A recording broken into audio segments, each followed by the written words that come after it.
Good evening to all of you, and thank you for joining us here on 13 Plus. I'm Mary Coleman. I know we said we had a weather forecast for you, and we do in just a couple of minutes. But first, we're going to get to our story for this evening.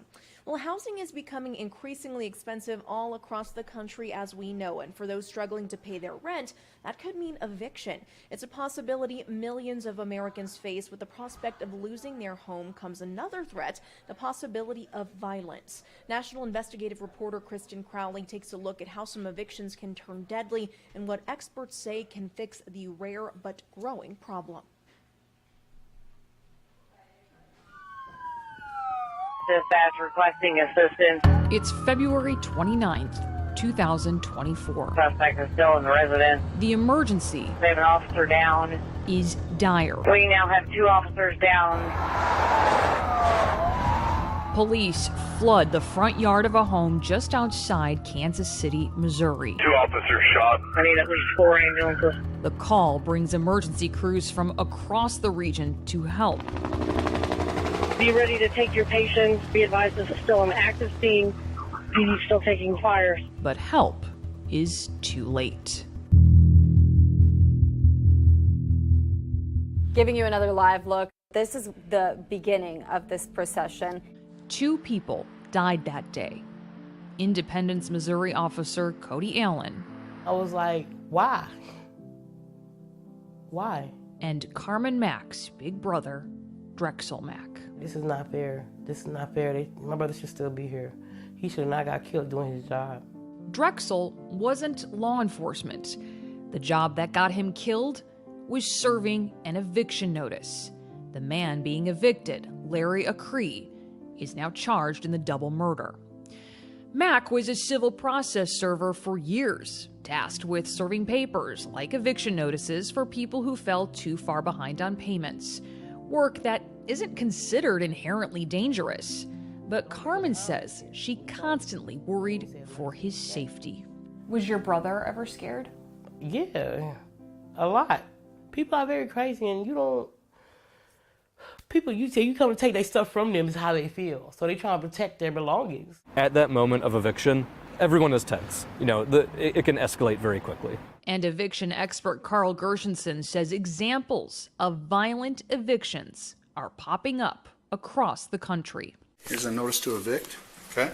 What? It's your notice for, put the knife down right now. We found, quite a large number of these stories being reported each year, whether that be, a tenant committing violence against a landlord violence on the tenant. Gershenson is the director of Princeton University's Eviction Lab, a group that formed because he says no one was tracking the rate of evictions in the U.S. The number it determined is about 3.6 million a year.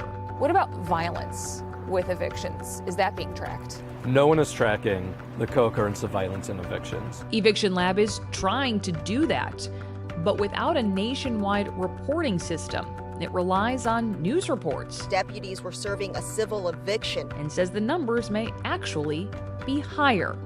In 2022, it documented at least 38 deaths. By 2023, the number was 44.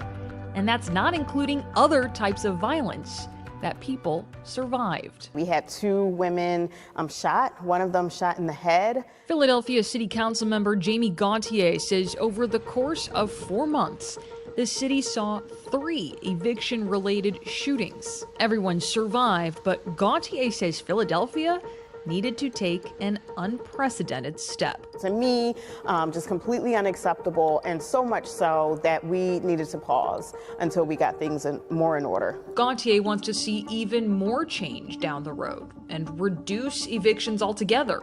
But nationwide, that's becoming a tall task. We're seeing evictions reaching the exact same levels that they were before the pandemic in most cities, but in some places, evictions are higher than they've ever been. That includes cities like Miami, Las Vegas, Houston, and Phoenix. But Gershenson says rural areas and small communities are also feeling the squeeze. The rate of eviction just continues to rise as housing affordability becomes more of a crisis. Jim McDonald with the United Way of Greater Kansas City says it's important to note a majority of evictions are not deadly or violent. But if evictions increase, so do the chances for more cases of violence. McDonald says the solution to that is having more resources to keep people in their homes. One policy is having great success in the Kansas City area, where a local ordinance gives tenants a right to an attorney when they're facing eviction. Those attorneys often negotiate deals or payment plans with the landlords. And since that policy was enacted, the majority of households who had a lawyer by their side have been able to avoid evictions. Some of those attorneys rely on federal emergency rental assistance, funding that came as a result of the pandemic. Funding that by the end of 2024 is expected to run out. We're going to turn over every stone to find the resources needed to continue this initiative at some level. Worst case scenario, this funding runs out and you don't find the replacement funding. What happens? More families will be vulnerable and at risk of losing their housing. Just weeks after Drexel was shot. Live at 5, shots fired while a processor approached a house this afternoon. Another Kansas City area eviction-related shooting. It's just too much.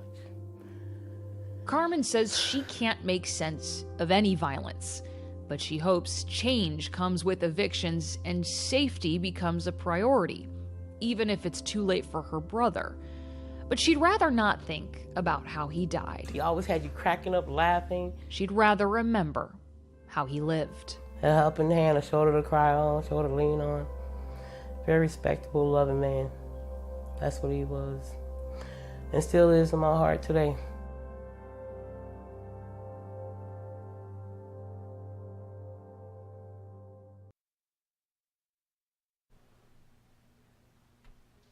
All right, friends, I want to bring in 13 First Alert Chief Meteorologist Aaron Christensen. I know weather might be changing a little bit, it sounds like, Aaron. Changing quite a bit, Yeah. actually. Yeah, I think some folks are really looking forward to this. Not only do we have our likely first freeze of the season for Tucson, but we've also got a chance for rain, chance for mountain snow, a little bit of wind kind of sprinkled in. So, yeah, this is a whopper of a storm system. Brace yourselves. So, yes, exactly. And we have 2 First Alert action nights because of back-to-back freeze watches, which, by the way, as we get a little closer, are bound to be freeze warnings. And they basically cover almost all of southern Arizona. So it's Wednesday night into early Thursday morning and Thursday night into early Friday morning. That is when we're anticipating temperatures near, if not below, the freezing mark. So for Tucson, we are forecasting by Thursday morning 31 degrees. Green Valley 25, Nogales 24, low 20s for places like Benson, into Tombstone, Sierra Vista, and Bisbee. Teens for Wilcox and Douglas. So before you go to bed Wednesday night, make sure people and pets have to be indoors. Cover up those sensitive plants. Make sure those outdoor pipes are wrapped with foam or towels and keep them wrapped for the remainder of the season. Our first freeze, if that comes to fruition, the 9th of January, would end up being over a month later than is normal for the Tucson area. Typically, we have our first freeze right around the 3rd of December. Now, the storm system isn't going to have a ton of moisture with it, but we are expecting some spotty showers, both rain and snow, as it swings its way through our area. Early Wednesday morning, about 5 to 10 a.m. would be our best opportunity at picking up some rain in the Tucson area, maybe even a few flakes. We're not anticipating any accumulating snow in Tucson, so if you have hopes and dreams of making those snowmen, not in the Tucson area at least, not with this storm. Maybe areas east of here, Sierra Vista, Benson, Wilcox, you can see better opportunity for some of that snow. We do have a 40% chance for rain in the Tucson area, 40% in Marana, 50 in Oro Valley, Tuesday night through early Wednesday morning, higher for Benson, Sierra Vista, and Bisbee. And then a second opportunity or another round possible during the day, Wednesday, 6 a.m. to 6 p.m. 40% chance in Tucson, Marana, 50 in Oro Valley, 40 Green Valley, but higher, 50% Benson, Tombstone, Sierra Vista, 60 in Bisbee. So the magic question is, who is going to see some snow? If we see any snow in the Tucson, Vail, Catalina area, it would just be a few flakes. We're not expecting accumulating snow up to an inch, anywhere from about 3,500 feet to about 5,000 feet. So quite clearly, we're not expecting a lot of moisture with this storm system.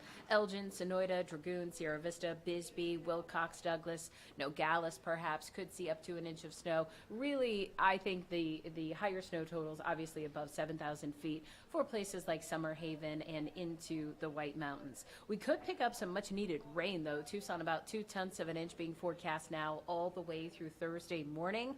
It's not great, but when you consider the fact that we've gone 64 days without a drop of rain in Tucson, yes, we certainly need it. The last rainfall we had was on the 3rd of November. That was 0.43 of an inch. That was our only rainfall in November. We had none in December. So first alert action nights because of those near freezing temps, and we also have first alert action days because look at how cold our days are going to be, Mary. After tomorrow's high in the upper 60s, we drop to a high of just 54 Wednesday, 57 Thursday, 59 come Friday. Oh my goodness. All right. Well, we can finally start putting those real jackets on, I'd say. You'll definitely want those and the frost clouds too if you Yeah. haven't had to use them just yet. Absolutely. Thank you very much, Erin. You're welcome. Well, we will also have your forecast coming up on 13 News live at 10 and 9 o'clock as well. Here's a live look from our Mount Bigelow camera. Hey, get ready. Stay warm out there. We'll see you soon.